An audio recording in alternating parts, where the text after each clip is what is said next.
ইরানের ভূখণ্ডে ক্ষেপণাস্ত্র হামলার বিষয়ে আগাম তথ্য পেলেও যুক্তরাষ্ট্র তাতে সমর্থন জানায়নি। সিএনএন এক মার্কিন কর্মকর্তার বরাত দিয়ে জানিয়েছে, ইরানের পারমাণবিক স্থাপনা হামলার লক্ষ্য ছিল না।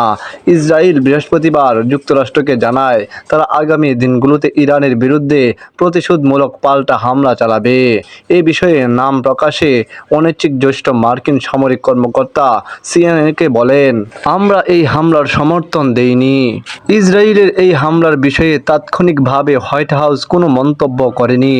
এএফপি এ বিষয়ে জানতে চাইলে পেন্টাগনের ডিউটি ডেস্ক থেকে জানানো হয়, আপাতত আমাদের এ বিষয়ে কিছু জানানো নেই।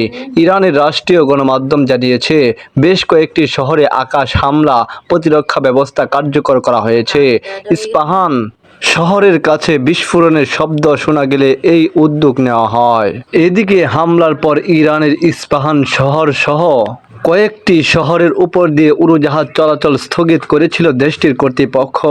ইস্পাহান শহরে বিমানবন্দরের কাছে বিস্ফোরণের পর এমন ঘোষণা দেওয়া হয়েছে। তবে দেশটির রাষ্ট্রীয় গণমাধ্যম আইআরএনএ জানিয়েছে, অল্প সময় স্থগিত থাকার পর আবার তেহরানের মূল বিমানবন্দরগুলোর কার্যক্রম আবার শুরু হয়েছে।